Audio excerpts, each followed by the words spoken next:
Na paz do Senhor, aleluia, que Deus abençoe a cada um nessa manhã. Glória a Deus. Bem-vindo, Byron, bem-vindo, Valesca. Deus abençoe. Glória a Deus.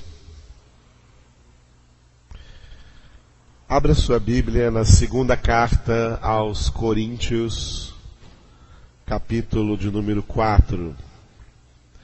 Segunda carta de Paulo aos Coríntios, capítulo de número 4.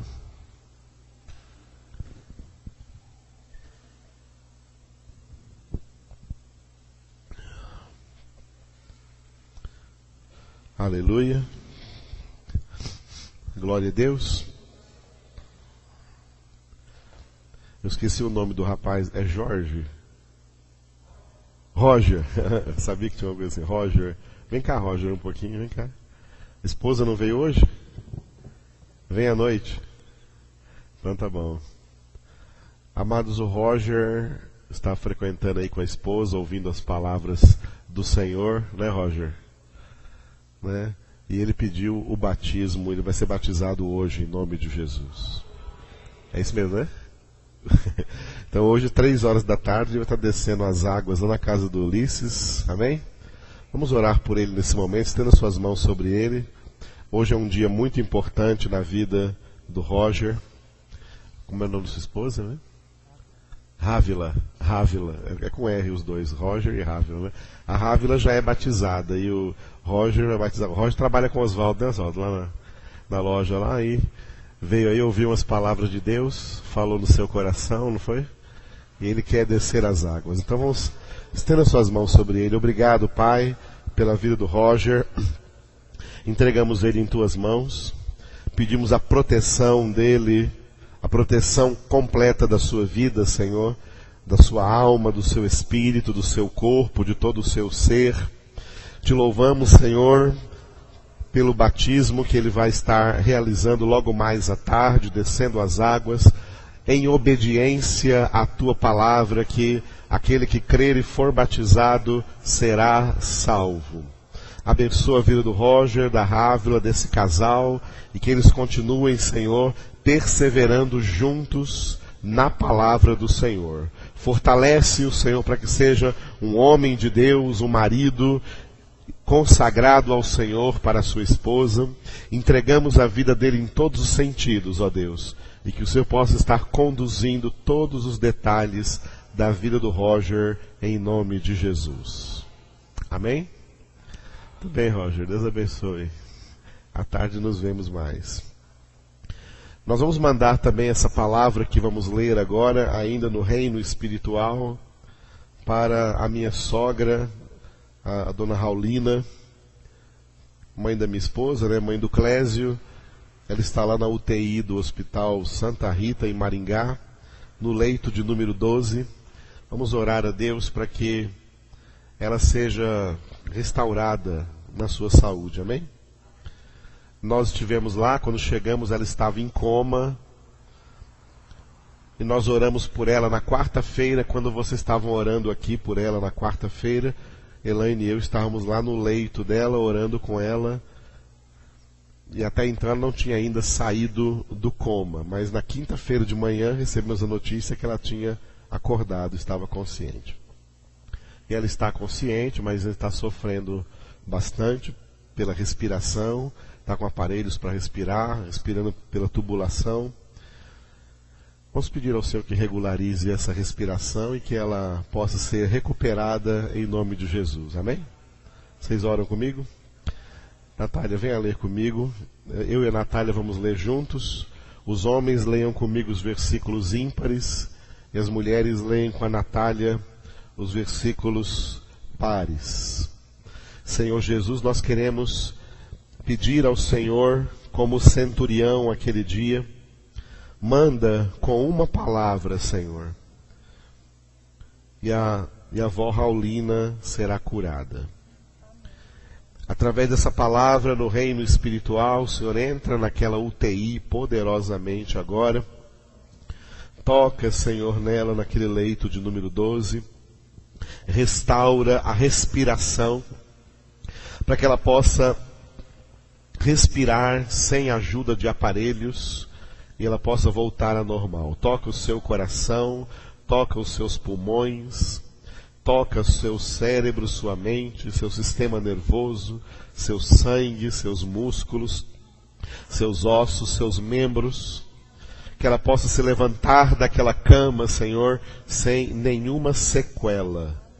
Porque o Senhor nos deu o sinal de que os dias dela ainda não estão completos. O Senhor vai completá-los na Tua presença. Por isso pedimos que dê a ela agora saúde nessa hora, em nome de Jesus. Aleluia. Obrigado, Senhor. Então, homens comigo. Pelo que, tendo este ministério, segundo a misericórdia que nos foi feita, não desfalecemos. Pelo contrário, rejeitamos as coisas que por vergonhosas se ocultam, não andando com astúcia, nem adulterando a palavra de Deus. Antes, nos recomendamos à consciência de todo homem, na presença de Deus, pela manifestação da verdade.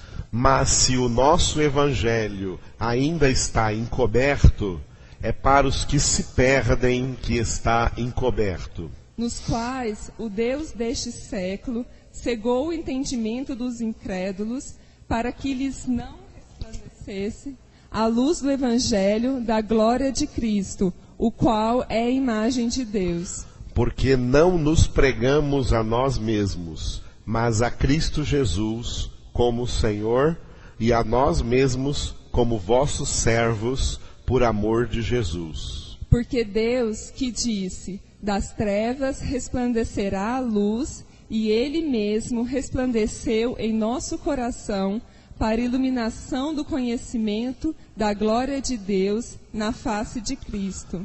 Temos, porém, este tesouro em vasos de barro, para que a excelência do poder seja de Deus e não de nós. Em tudo somos atribulados, porém não angustiados, perplexos, porém não desanimados, perseguidos, porém não desamparados, abatidos, porém não destruídos, levando sempre no corpo o morrer de Jesus, para que também a sua vida se manifeste em nosso corpo. Porque nós que vivemos somos sempre entregues à morte por causa de Jesus, para que também a vida de Jesus se manifeste em nossa carne mortal. De modo que em nós opera a morte, mas em vós a vida. Tendo, porém, o mesmo espírito da fé, como está escrito, eu criei, por isso é que falei, também nós cremos, por isso também falamos. Sabendo que aquele que ressuscitou o Senhor Jesus, também nos ressuscitará com Jesus e nos apresentará convosco. Porque todas as coisas existem por amor de vós, para que a graça, multiplicando-se, torne abundantes as ações de graças por meio de muitos, para a glória de Deus. Por isso, não desanimamos, pelo contrário, mesmo que o nosso homem exterior se corrompa, contudo, o nosso homem interior se renova dia em dia. Porque a nossa leve e momentânea tribulação produz para nós eterno peso de glória acima de toda comparação. Não atentando nós nas coisas que se veem, mas nas coisas que se não veem, porque as que se veem são temporais, e as que não se veem são eternas. Aleluia! Vamos ficar de pé agora e vamos orar uns com os outros, amém? Ore com a pessoa que está aí do seu lado, mais próxima de você. Ninguém fique sozinho, todos estejam acompanhados aí nesta oração em nome do Senhor Jesus. Aleluia! Natália, ore conosco. Amado Pai, eu quero te exaltar e glorificar nessa manhã. Aleluia. Porque o teu povo está reunido aqui em teu nome. Glória para a Deus. exaltar ao Senhor, para declarar que não existe Aleluia. outro Deus senão o Senhor nas nossas vidas.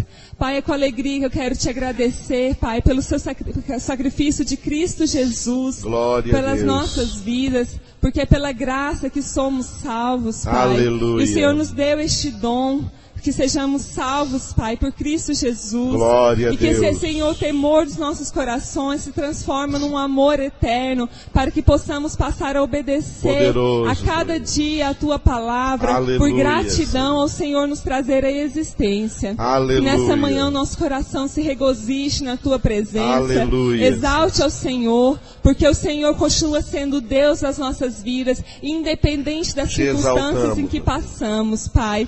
Porque possamos estar glorificamos. perplexos, mas não estamos desanimados. Aleluia. Possamos estar abatidos, mas não angustiados. Porque Cristo Glória a Jesus Deus. habita nas nossas vidas. E Aleluia. isso faz toda a diferença nas nossas vidas. Louvamos Pois o Senhor nos a Ti, consola, Senhor. pois o Senhor nos ampara. Exaltamos Pois o o Teu Senhor, nome, Pai, Senhor. nos alimenta com a Tua palavra. Aleluia. E traz esperança às nossas vidas. Que Glorificamos possamos caminhar o Teu com nome. fé, porque Cristo habita em nós. Aleluia. Porque Cristo trabalha nas nossas vidas, Obrigado, nos transformando para, Senhor, sermos feitos Glória à a imagem de Deus. Cristo Jesus. Por isso, meu Pai, Aleluia. desvenda os nossos olhos nesta manhã, abra os Desvenda-nos. nossos ouvidos, para que Abre, possamos Senhor. entender, compreender profundamente Santo Deus. o Teu amor, profundamente a Tua Aleluia, grandeza, Senhor. profundamente a Tua palavra, e que sejamos gratos Glória a dia Deus. após dia pelo Teu mover. Seja, Senhor, em todas as circunstâncias, em enfermidades, Aleluia. em problemas, Pai,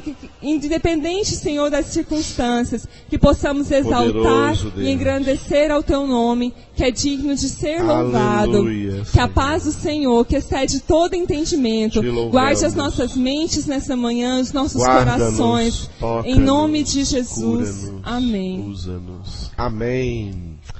Glória a Deus. Obrigado, Senhor. Obrigado, Natália. Irmãos, podem estar assentados na presença do Senhor Jesus. Estamos hoje no capítulo 4 da segunda carta de Paulo aos Coríntios. Essa carta que tem 13 capítulos e o título geral que nós damos para ela é Consolação.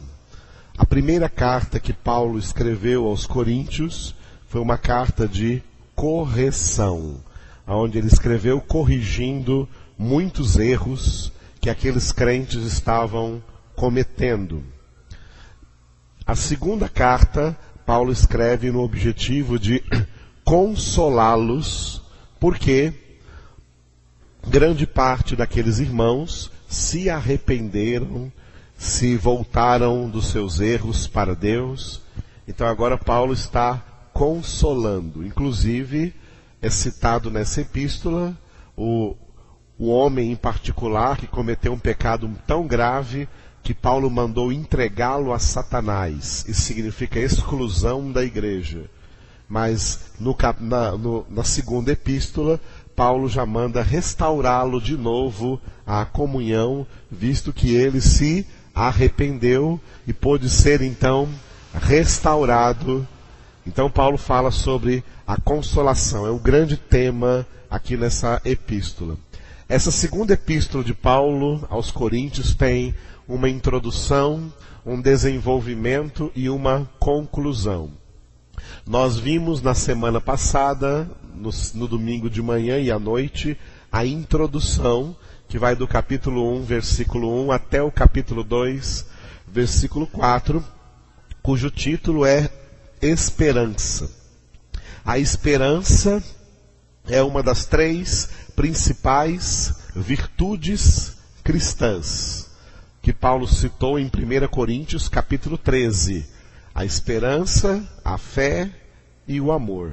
Essas 3 são as virtudes principais que Deus nos comunica. Mas a principal delas, a maior delas é o amor. Porque a esperança um dia vai acabar.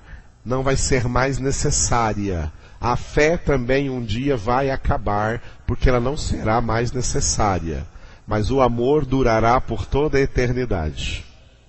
A fé vai acabar porque em Hebreus 11:1 diz que a fé é a certeza das coisas que nós não vemos. Nós acabamos de ler aqui no último versículo, olha o último versículo desse capítulo 4, não atentando nós nas coisas que se veem, mas nas que se não veem, porque as que se veem são temporais, e as que não se veem são eternas. Leiam vocês.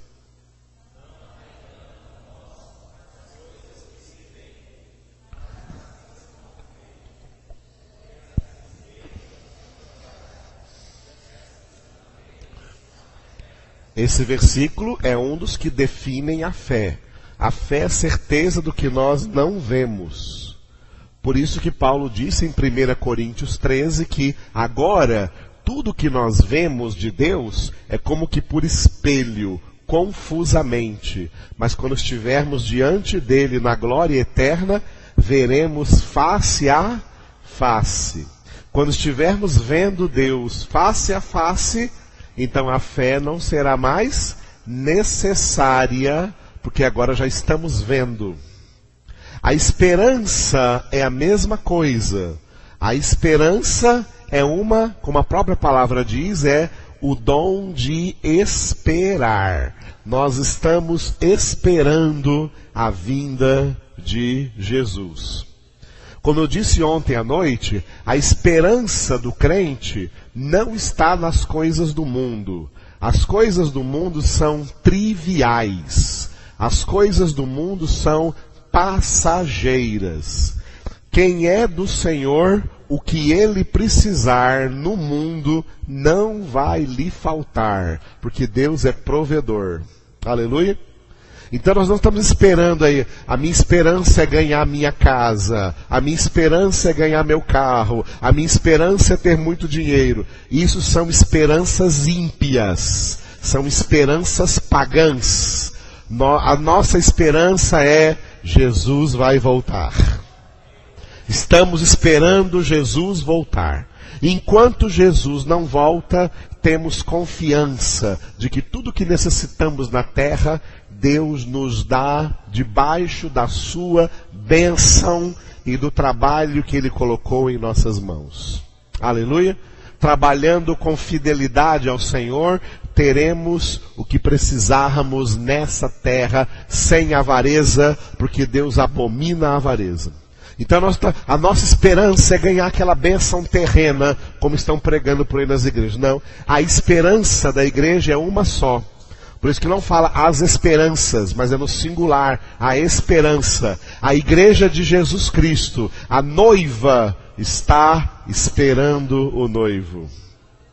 Assim como a fé, a esperança também não se vê. Veja, dá uma olhadinha em Romanos 8.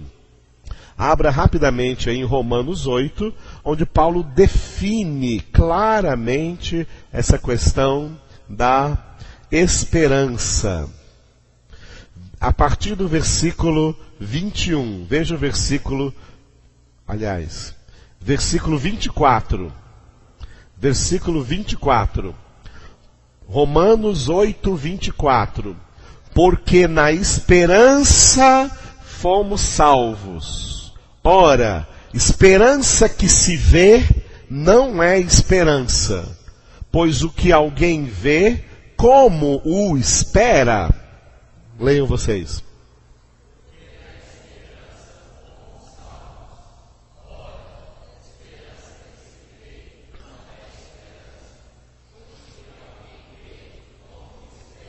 Assim como a fé também, estamos esperando o que não vemos. Quando ele chegar, a espera acabou. Porque ele já chegou. Então não precisará mais de esperança. Mas enquanto precisamos, veja agora Romanos 8, 25. Mas, se esperamos o que não vemos, com paciência o aguardamos. Repitam.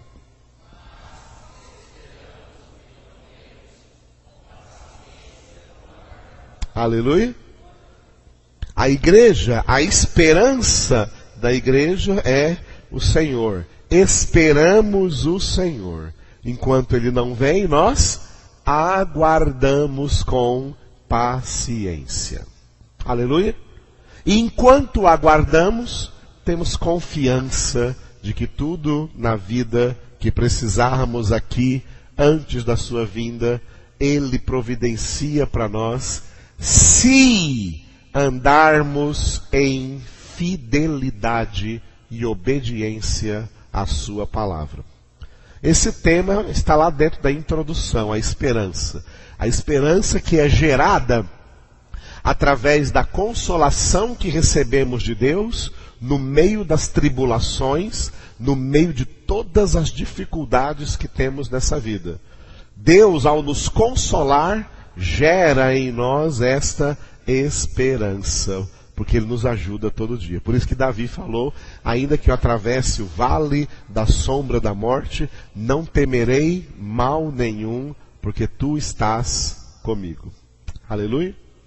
O desenvolvimento dessa epístola vai do capítulo 2, versículo 5 até o capítulo 12 completo. Eu dei o título Zelo e Autoridade, porque Paulo também aproveita essa segunda epístola para fazer uma autodefesa, uma defesa do seu ministério apostólico. Ele fala, portanto, do seu zelo como apóstolo de Jesus Cristo e sua autoridade como apóstolo de Jesus Cristo. Por que Paulo tem que dizer isso? E Paulo, dentro dessa mesma epístola, ele vai dizer assim: eu não queria ter que fazer isso, ter que ficar me defendendo diante de vocês, mas vocês me obrigaram a isso. O que aconteceu foi o seguinte: com a primeira epístola, teve cristãos de Corinto que verdadeiramente se arrependeram, aceitaram as correções que Paulo escreveu.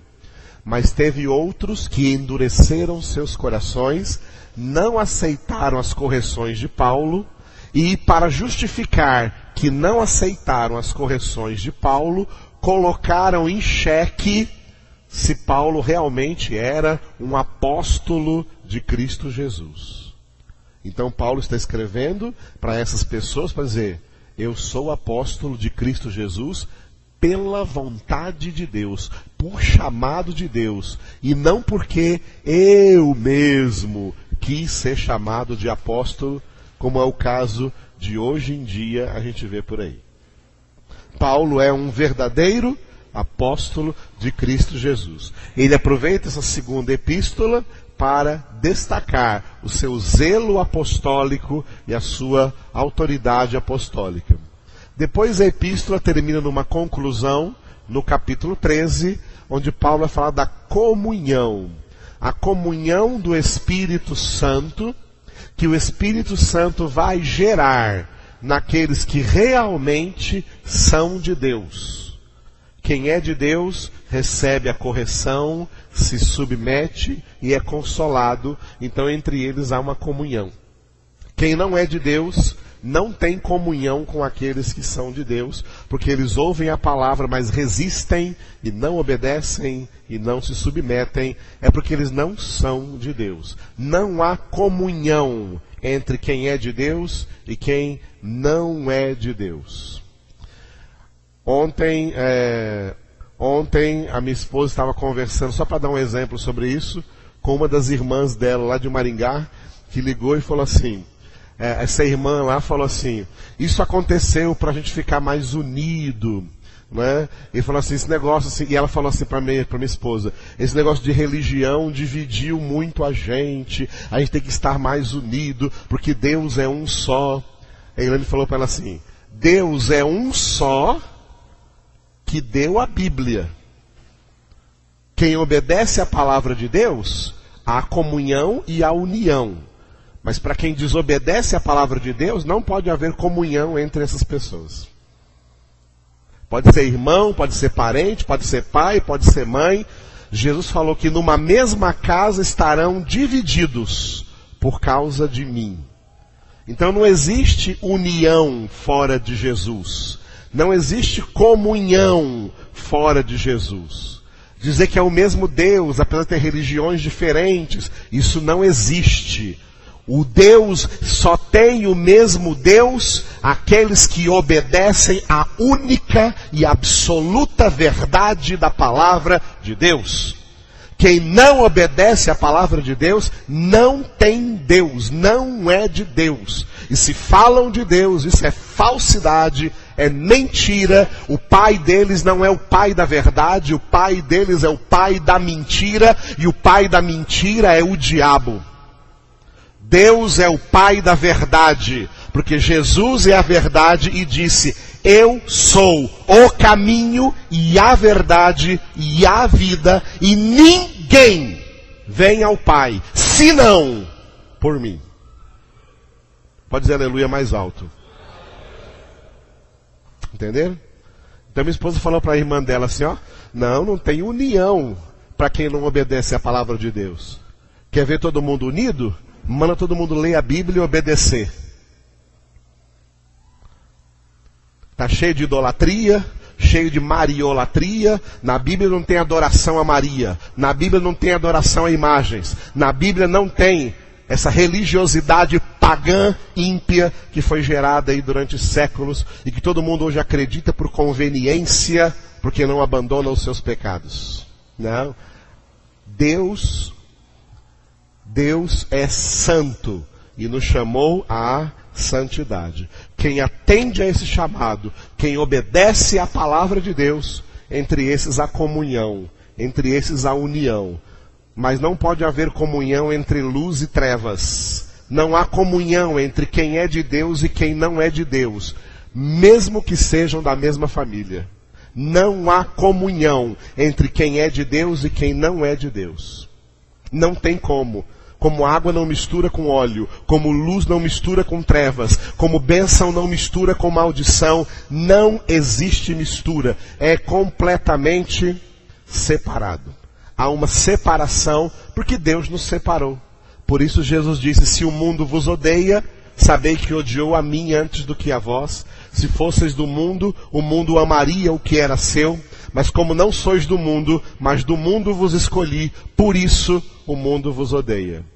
Amados, nós temos que ter clareza quanto a isso, e temos que ter maturidade quanto a isso, porque às vezes quando envolve família, a gente fica com aquele emocionalismo, aquele sentimentalismo familiar. Não existe emocionalismo, não existe sentimentalismo, é a verdade. Quem é de Deus é luz. Quem não obedece a Deus é trevas. E não há mistura, não há união entre luz e trevas.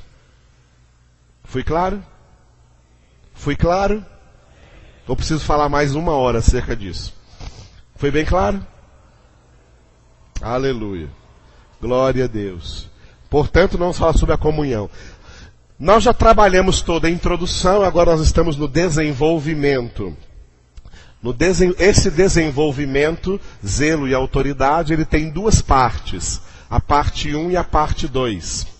A parte 1, Paulo vai falar da eficácia ministerial. A eficácia do ministério cristão, da pregação da palavra de Deus, como que a palavra de Deus opera nas vidas de quem ouve.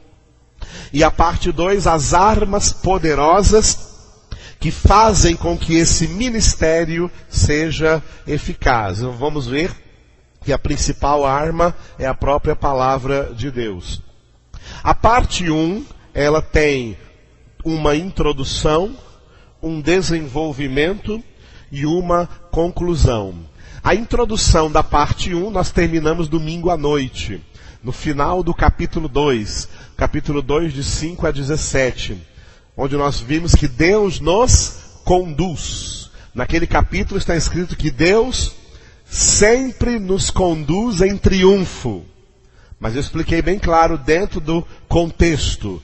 Deus só conduz em triunfo quem está em obediência. Ou seja, em outras palavras mais fáceis, só tem vitória quem obedece. Só tem vitória em Deus quem obedece a Deus. Quem não obedece à palavra de Deus, não adianta nem fazer culto da vitória, não adianta nem fazer campanha de vitória, não adianta nem fazer qualquer coisa para tentar ganhar vitória, porque não tem vitória quem não obedece a Deus. Deus nos conduz a quem lhe obedece.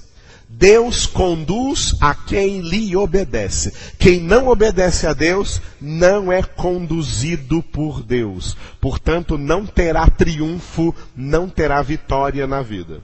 Mas quer ter vitória na vida? Obedeça a Deus, e Ele vai te conduzir em triunfo, vai te conduzir em vitória. O desenvolvimento da parte 1 é formado de 3 capítulos. O capítulo 3, que vimos ontem à noite, o capítulo 4, que estamos vendo agora, e o capítulo 5, que vamos ver hoje à noite. Esses 3 capítulos formam o desenvolvimento da parte 1, que eu dei o título, Não Desfalecemos.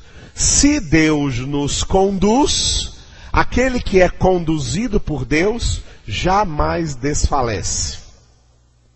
Glória a Deus. Repita essa frase, ó. Aquele que é conduzido por Deus jamais desfalece.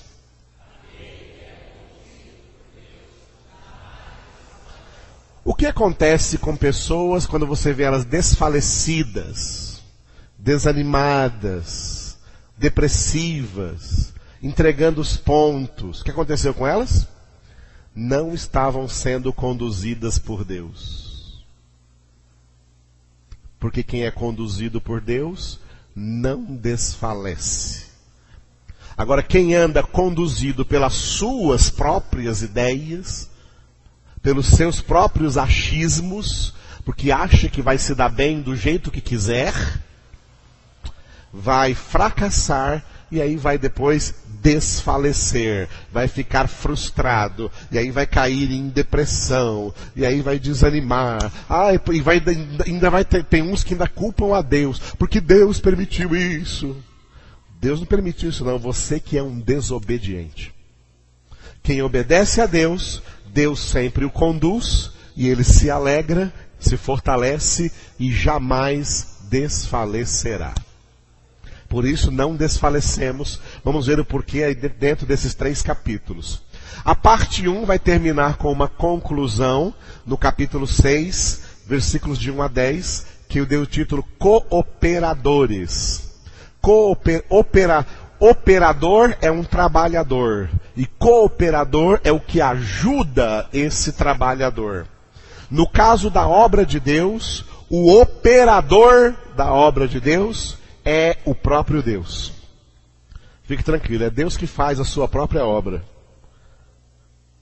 Não ouvi nenhum aleluia, mas é Deus que faz a sua própria obra. Deus é que faz a sua própria obra. Os filhos de Deus, aqueles que o obedecem, aqueles que ele conduz em triunfo, e por isso jamais desfalecem, Deus aproveita essa garra, essa força, essa alegria, esse poder que Deus lhes dá, essa vida para cima que os filhos de Deus verdadeiros têm, para usá-los como seus auxiliares, como seus cooperadores. Nós não fazemos a obra de Deus, quem faz é o próprio Deus. Nós somos apenas auxiliares dele, cooperadores com ele na sua obra. Aleluia. Vamos ver isso quando chegar no capítulo 6. Esse desenvolvimento, não desfalecemos, se compõe, portanto, de 3 capítulos, no qual Paulo usa 3 comparações interessantes.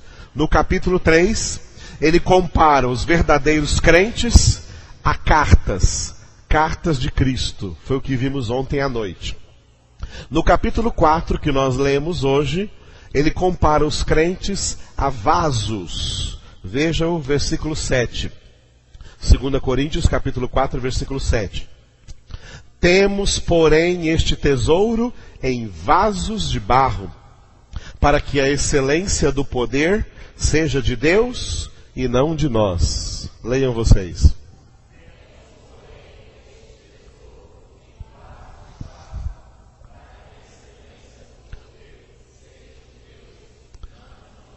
Vamos ver isso daqui a pouco. Então, no capítulo 4, os verdadeiros crentes são vasos de misericórdia que carregam o bom perfume de Cristo, o tesouro verdadeiro. Embora sejamos vasos de barro. E à noite nós vamos ver o capítulo 5, não falte hoje à noite. Hoje à noite vamos ver o capítulo 5, no qual Paulo declara que os verdadeiros crentes são comparados a embaixadores. Um embaixador é alguém que vive numa nação estrangeira, representando a sua nação de origem. O mundo, para nós, é uma nação estrangeira, porque nós não somos do mundo. Porque se alguém é do mundo, não é de Deus. Mas se alguém é de Deus, não é do mundo. Repita isso comigo. Quem é do mundo não é de Deus. Quem é de Deus não é do mundo. Você é de quem? É o que veremos. Entenderam? Quem é de Deus não é do mundo. Então, o que estamos fazendo no mundo? Representando a nossa nação. A nossa nação é o reino dos céus. A nossa nação é na presença de Deus. Estamos no mundo como embaixadores de Deus. Como embaixadores da nossa nação. Como representantes da nossa verdadeira pátria, que é a pátria eterna, a pátria celestial. E é isso que vamos ver à noite. Como deve se comportar, ou agir, ou o que deve fazer um embaixador. Aleluia. Muito bem, pode apagar, Marissa. Nós ficamos agora de manhã, então, com o capítulo 4. Ficou bem localizado aí o capítulo 4?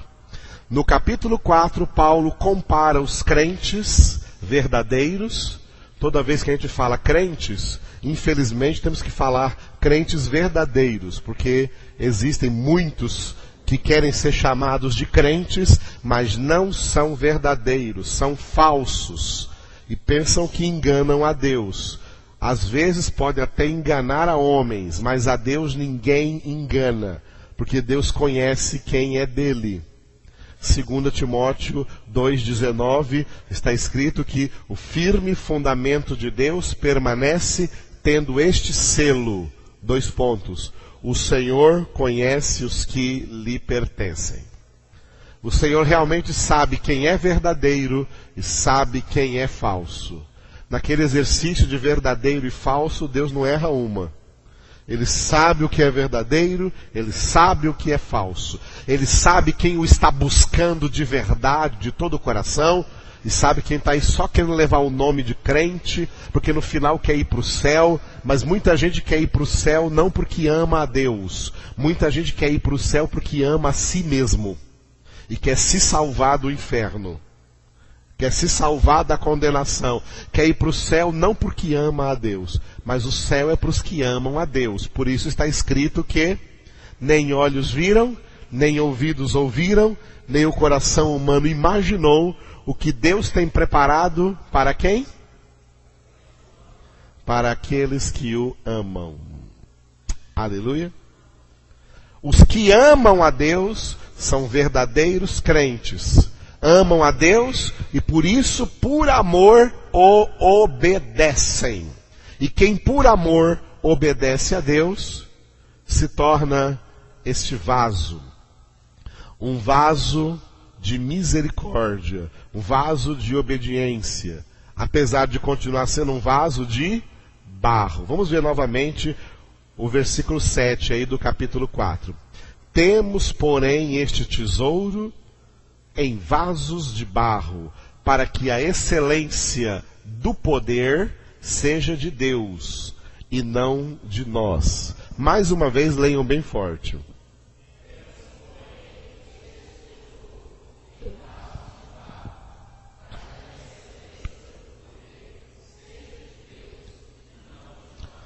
Tem duas coisas aqui. Duas coisas que Paulo coloca em termos comparativos de valor. Paulo coloca em termos comparativos de valor. Ele coloca um tesouro dentro de um vaso de barro. O tesouro é algo de extremo valor. E o vaso de barro, em comparação com o tesouro, é algo sem nenhum valor. Não. Entendeu? Algo sem nenhum valor. Tinha uma música que falava muito do valor, a gente até parou de cantar ela porque estava exagerando demais. Ela como é que é? Fala do... Você tem valor. Você tem valor, né? Deixa eu falar uma coisa para você. Você estava enganado, eu vou lhe desenganar. Você não vale nada.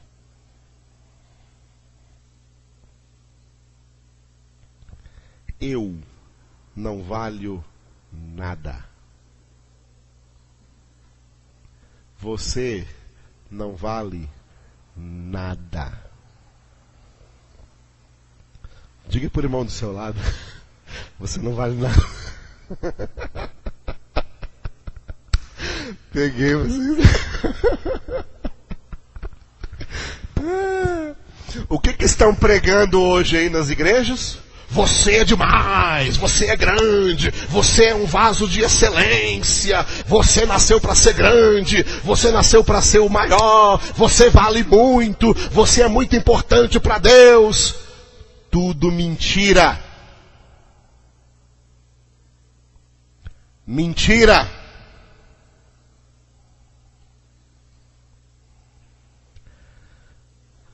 Você não vale nada. Aí a gente fala assim, poxa, aquele cara não vale nada, hein? Quando é um assassino, quando é um drogado, quando é sei lá o que, um político, não vale nada. Pois a gente senta, quem fala isso, senta no rabo para falar. Nenhum vale nada. Porque a Bíblia diz que Deus olhando para a terra não viu um justo sequer.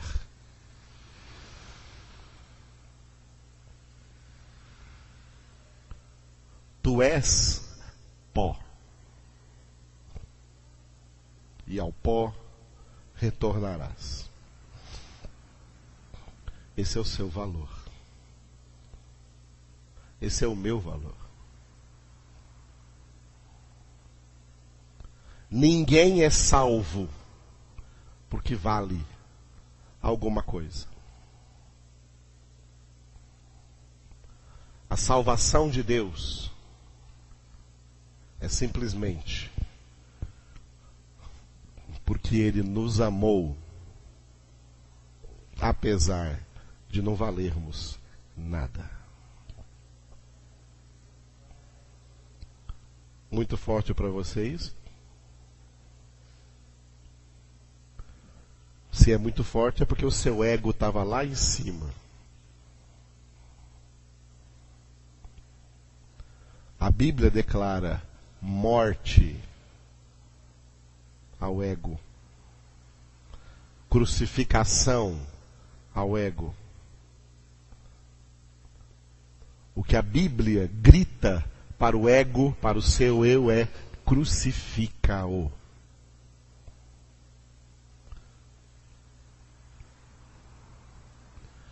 Sabe quem atrapalha você de ir para o céu?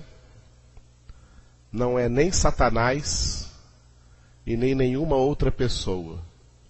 Quem mais atrapalha você de ir para o céu é você. Porque você acha que vale alguma coisa, quando não vale nada. Não vale nada. Somos pó e cinza. A salvação não é porque Deus viu em nós algum valor, mas simplesmente porque Ele amou a quem não merecia amor nenhum. Por isso que Paulo diz, o amor de Cristo nos constrange. A gente fica constrangido porque, Senhor, não merecemos nada. Não merecemos nada. Não merecemos nada. E é isso que Deus opera nos verdadeiros crentes. Falsos crentes geralmente se orgulham. Eu mereço.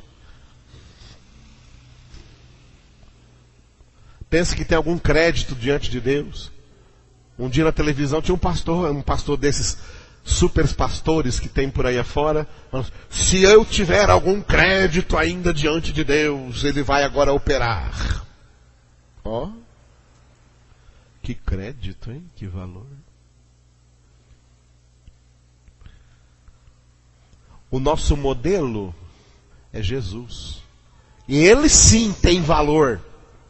Ele sim, o Pai disse, este é o meu filho amado, em quem eu me comprazo, em quem eu coloco todo o meu prazer. O que o Pai tinha de maior valor, esse é o tesouro, o Pai deu.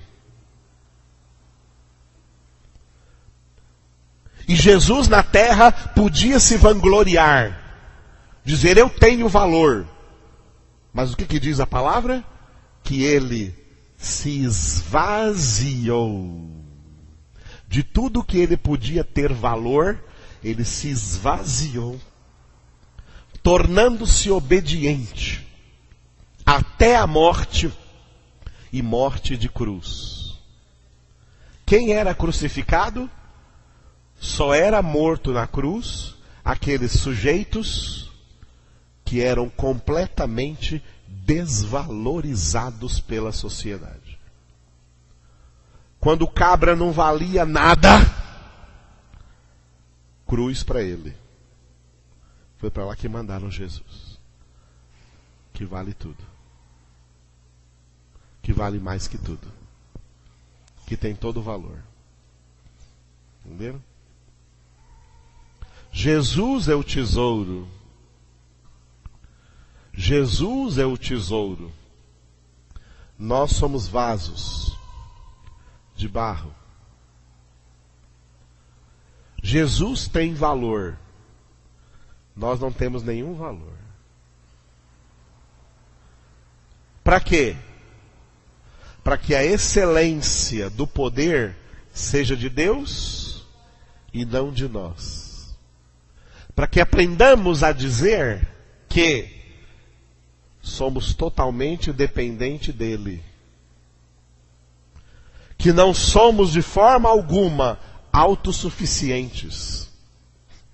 Que somos completamente dependentes do nosso Deus.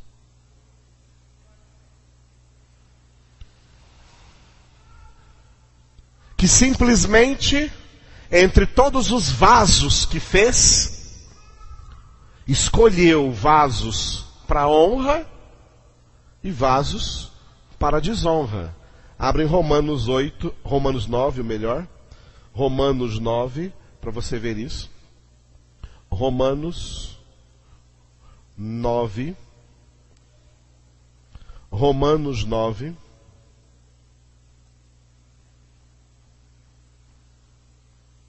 Quando Paulo faz a seguinte pergunta, no versículo 21.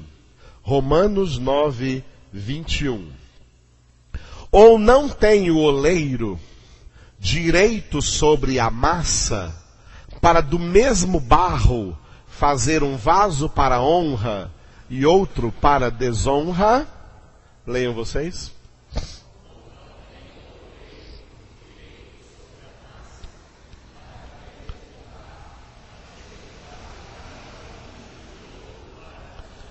Paulo está usando aqui a metáfora do oleiro que faz do barro o vaso.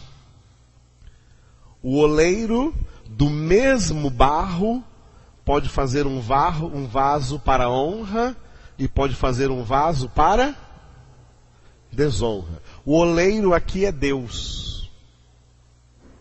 Paulo está perguntando, Deus tem direito ou Deus não tem o direito de fazer um vaso para honra e outro para desonra? Qual é a resposta?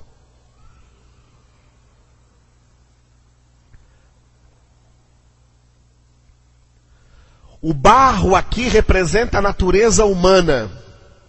A natureza humana que Deus criou para ter valor. Porque Deus criou a sua imagem e semelhança. Mas perdeu o valor, porque todos pecaram e destituídos foram da glória de Deus.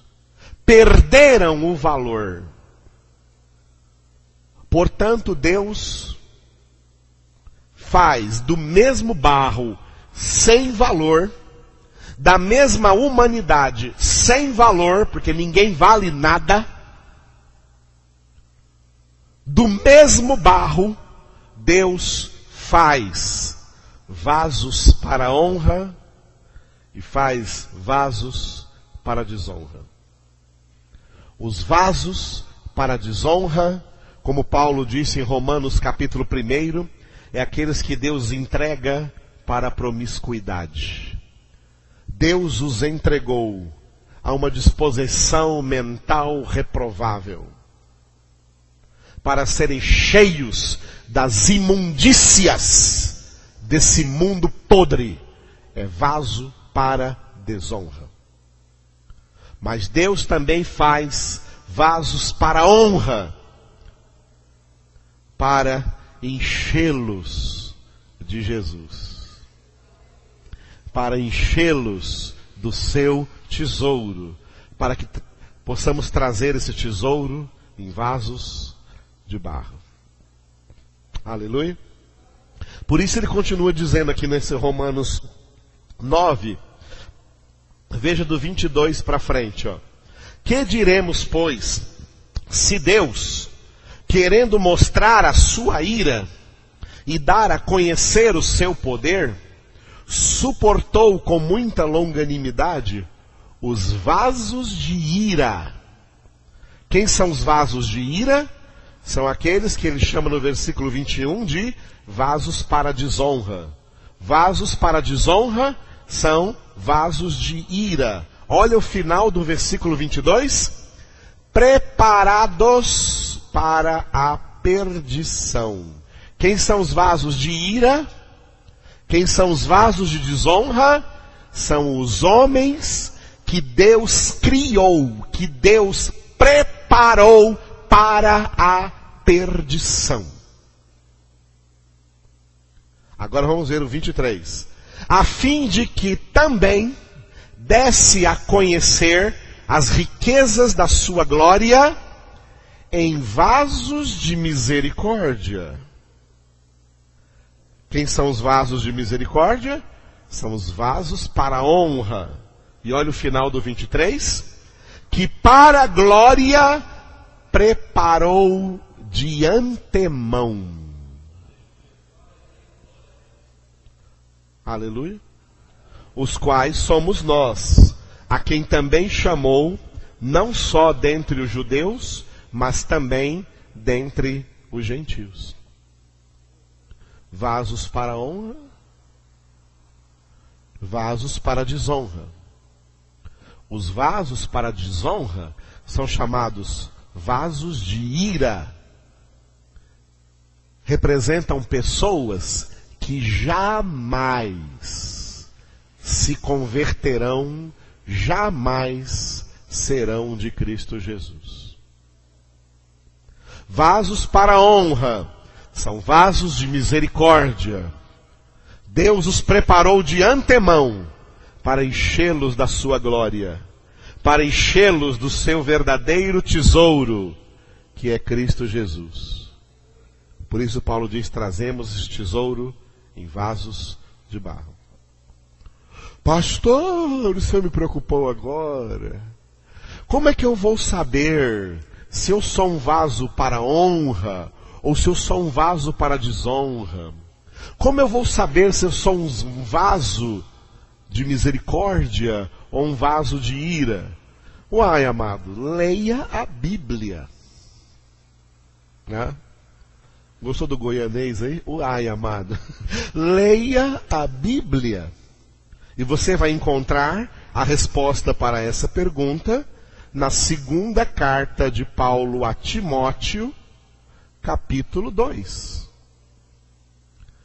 Como você vai saber se você é um vaso de misericórdia ou se você é um vaso de ira? Muito fácil. É só você ler 2 Timóteo, capítulo 2. Começando do versículo que eu já citei para vocês aqui hoje, que é o 19. Começa no 19. Entretanto, o firme fundamento de Deus permanece, tendo este selo: o Senhor conhece os que lhe pertencem. E mais, aparte-se da injustiça todo aquele que professa o nome do Senhor. Leiam vocês.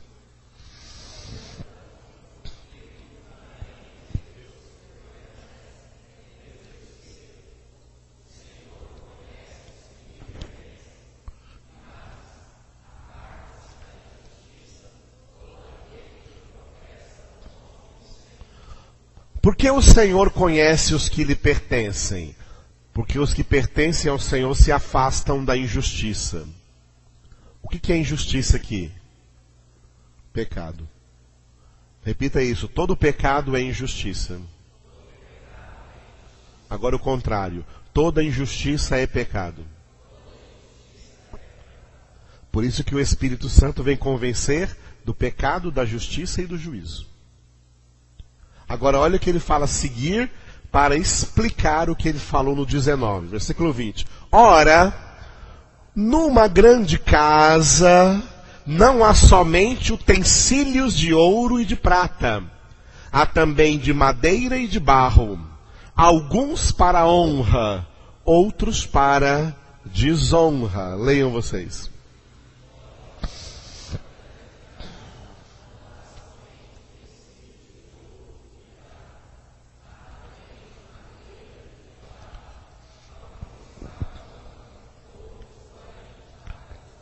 A grande casa é o mundo.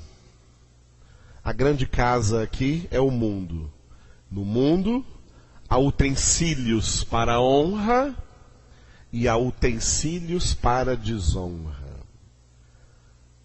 A humanidade inteira está no mundo, e a humanidade inteira é formada de vasos para honra, vasos para desonra. Agora vem a resposta. Como saber se eu sou para honra ou se eu sou para desonra? A resposta está no versículo 21. Assim, pois, se alguém a si mesmo se purificar destes erros, será utensílio para honra, santificado e útil ao seu possuidor, estando preparado para toda boa obra. Leiam vocês.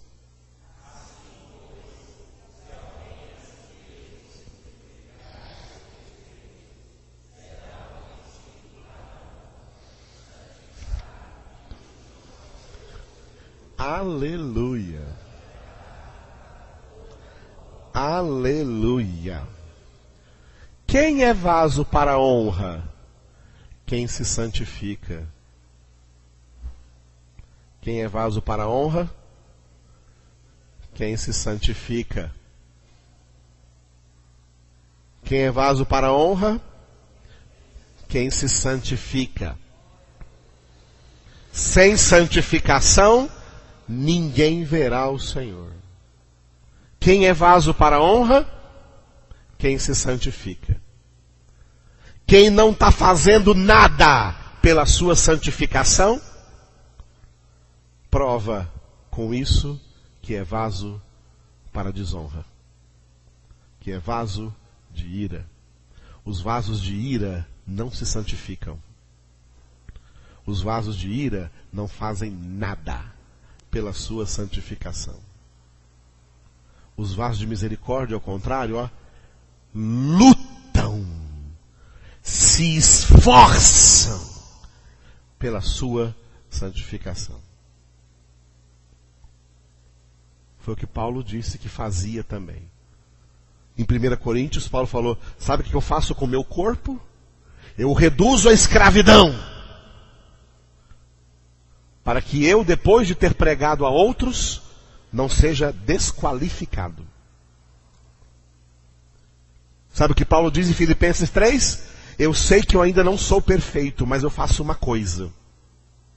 Esquecendo-me das coisas que para trás ficam, avanço para as que diante de mim estão, prossigo para o alvo, para alcançar, para conquistar aquilo pelo que eu fui conquistado por Cristo Jesus. Eu quero a perfeição. Eu quero ser santo. Eu vejo muito crente não fazendo nada pela sua santificação. Entra ano, sai ano e não se purificou de nenhum destes erros.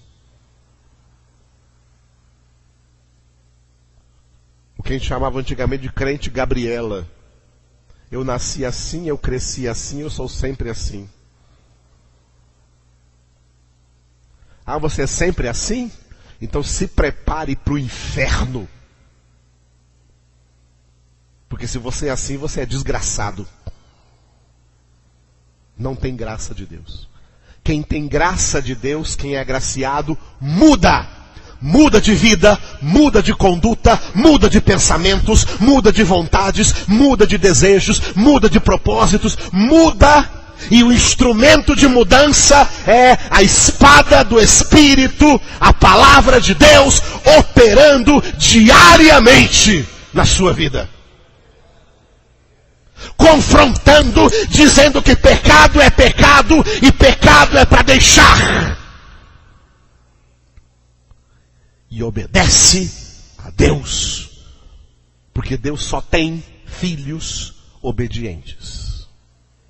Nem todo que me diz Senhor, Senhor, entrará no reino dos céus, mas o que faz a vontade do meu Pai que está nos céus. Então não venha perguntar para mim, pastor, estou preocupado. Como é que eu posso saber se eu sou um vaso de honra ou se eu sou um vaso para desonra? Você vem perguntar para mim? Eu devolvo a pergunta para você. Você está se santificando? Você está se santificando todos os dias, em tudo na sua vida?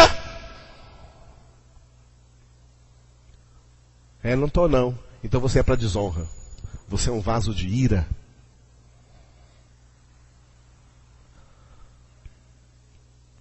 Deus não coloca em você o precioso tesouro dele.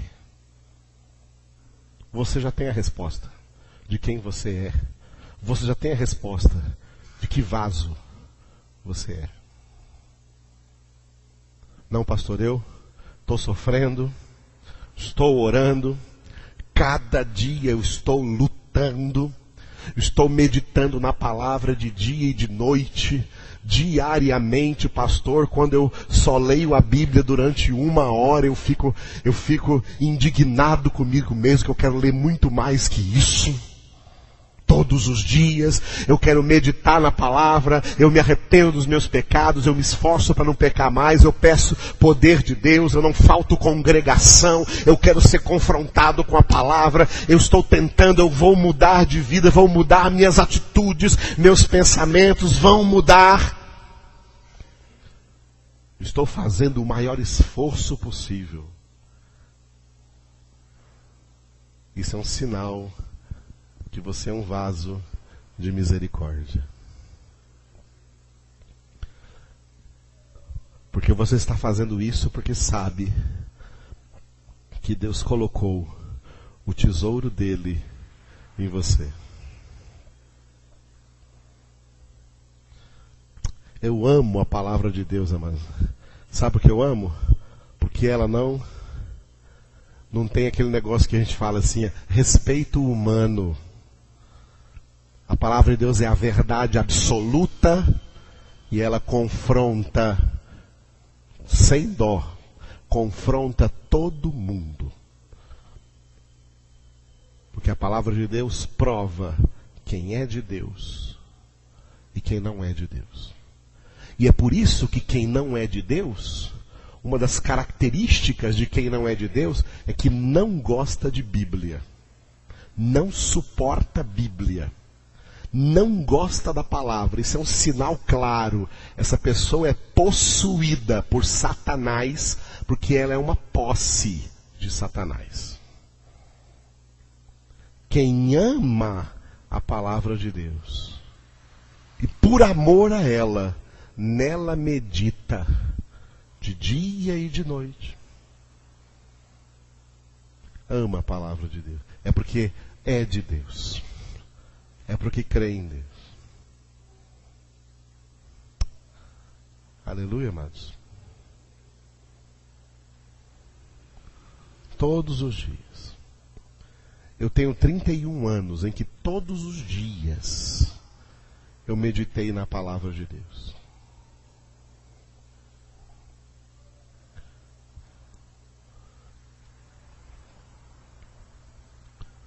Terça-feira viajei daqui para Maringá, 12 horas dirigindo no carro. Chegamos lá cansados, mas eu não fui dormir sem meditar em 10 capítulos da palavra de Deus. Quarta-feira estava lá, passei o dia inteiro meditando na palavra de Deus. Quinta-feira meditando na palavra de Deus. Sexta-feira peguei o carro de novo, 12 horas de viagem até aqui. Chegamos em casa às 6h30, cansado, a hora de dormir. Não fui dormir sem meditar nos 10 capítulos da palavra de Deus. Sabe por que eu faço isso? Estou me vangloriando, não. Estou falando isso aqui porque eu faço isso há 31 anos. Desde que Jesus me tirou e me mostrou que apesar de eu não valer nada, Ele está fazendo de mim um vaso de misericórdia. Cada um sabe exatamente que tipo de vaso é. Cada um sabe exatamente que tipo de vaso é. Ou é vaso para honra, ou é vaso para desonra. E os que são vasos para honra não se vangloriam disso. Porque sabe que trazemos esse tesouro em vasos de barro, para que a excelência do poder seja de Deus e não de nós. Curve a sua cabeça agora. Humilhe-se diante do Senhor. É claro que só vai fazer isso quem é dele. Ó Deus, obrigado por essa palavra nessa manhã, através da qual o Senhor veio falar poderosamente aos nossos corações, a fim de que sejamos vasos para honra e não para desonra.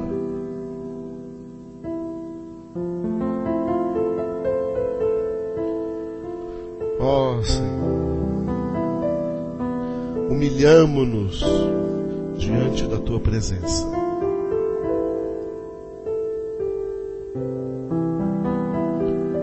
Porque está escrito que todo aquele que se exaltar será humilhado. Mas o que se humilha será exaltado. Senhor Jesus, Tu és o nosso modelo de humilhação. Porque sem a necessidade de se humilhar,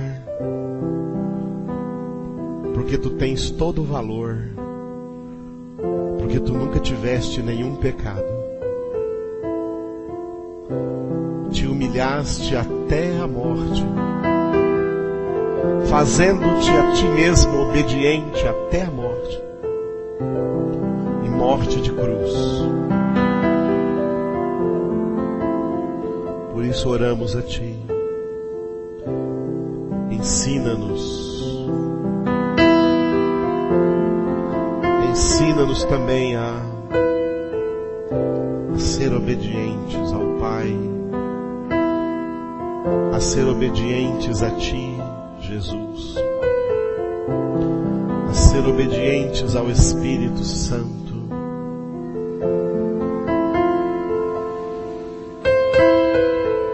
a ser obedientes a toda a palavra de Deus.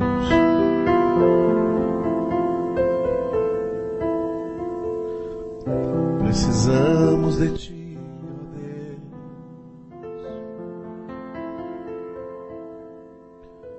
Precisamos da Tua graça e amor.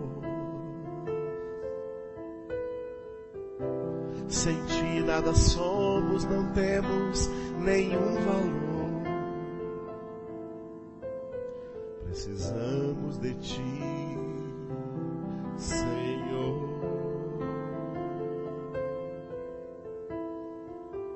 Toca-nos, Espírito de Deus. Convence-nos profundamente que precisamos